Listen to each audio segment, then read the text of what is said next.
Good afternoon, everybody, and welcome to In Case You Missed It.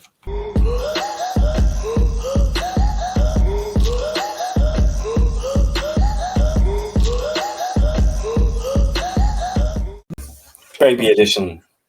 There's our special guests of the afternoon. They are there in full effect. They are enjoying life, loving life, and we're trying to work out what the hell is going on. Let's untangle that, brother. Let's untangle that. Of course, you can subscribe to us. All the bits and bobs are going on the bottom of the screen right now. Make sure you do. Tell your friends, tell your family, like, share, subscribe. This is, of course, the Craig David Show. 7 days, in case you missed it. Great David. Great David. Devo. Yo. Copper America. Looking forward to that. In the mud. What? In the mud. Yeah, no, I heard that. It's a shame, isn't it? Because I was really looking forward to this tournament. Copper America is a big one. Obviously, we've all got the Euros over here that everyone's gassed about, but Copper America is a huge tournament in its own right as well. And I had a feeling that it was going to be Lionel Messi's swan song. I had a feeling that Argentina, although their squad isn't the best, I had a feeling that they were going to be able to pull it out of the bag, especially when it was announced that it was going to move from Colombia to Argentina. Yeah. And now Argentina also can't fulfill their duties either. So exactly. It's a shame. So the situation basically is meant to be a joint tournament between Colombia and Argentina. The COVID situation in Colombia was bad. But then in Argentina, it's even worse. And there's talks about moving to America, but it's in the mud. It's in the mud at the moment. It's not looking good. Yeah. But sticking with South American teams, now, when I think of Chile, I think of Marcelo Salas. I think of Ivan Zamorano. Yeah. Yeah, I think of Sanchez. Yeah. And Vidal. Yeah. Names. I do not think of this guy, Ben Brereton. What a strange thing to have happened. I know. Decent player, to be fair. Come through Nottingham Forest, didn't look like a very good prospect.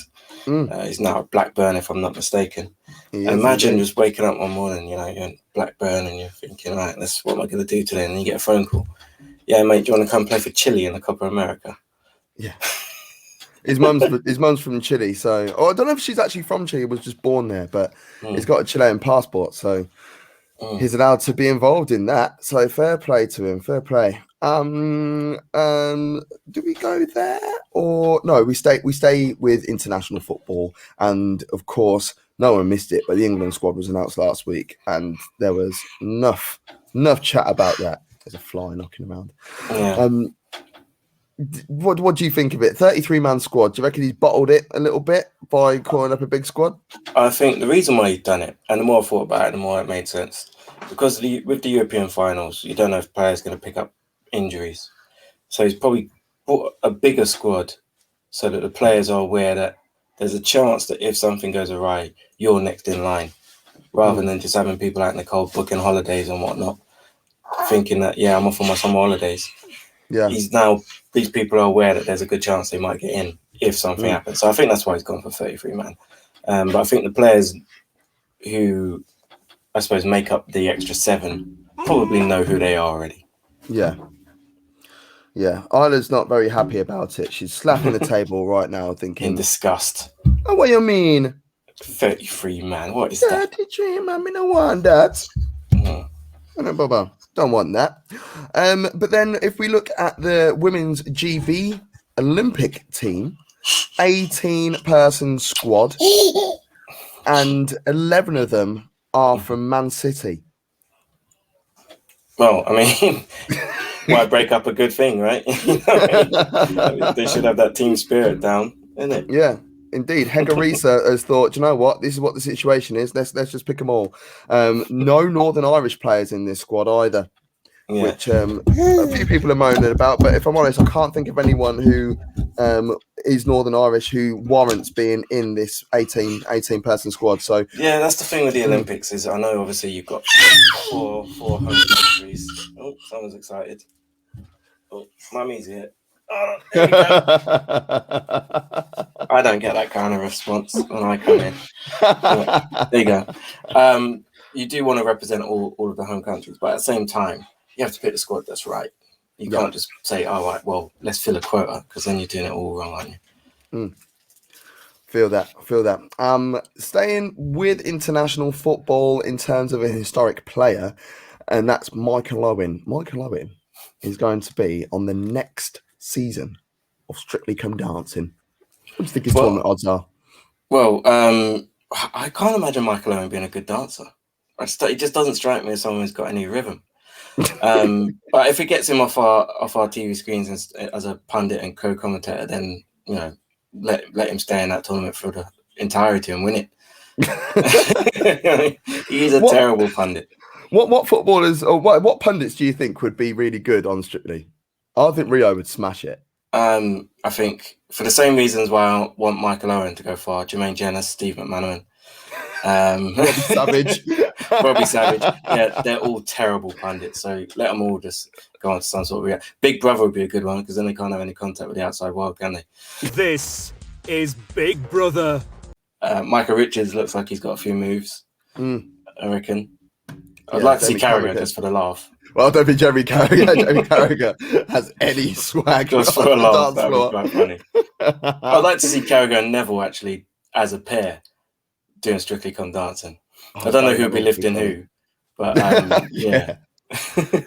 Gary Neville's ex-teammate David Beckham has been fined $2 million in the MLS. Obviously, he is the owner or part of the consortium that owns Inter Miami, and the fine comes across because of the signing of Blaise Matuidi. Blazer, Matuidi. I'm going to try and... Is there a video for that? Paris, c'est petit. Regardez qui je croise. Mon gars, c'est moi. Blaise. Mon gars. Yes, there you go. Blaise Matuidi. Yeah, he got paid quite a bit of money, frankly. So because of how much he was getting paid, he was pretty much down as a designated player. So that meant that Inter Miami had 4 designated players rather than 3 that you're allowed in the MLS. So they thought, no, there you go. There's a $2 million fine. Yeah, and it's funny because he actually broke the Beckham rule, which was put into place when Beckham signed for LA Galaxy.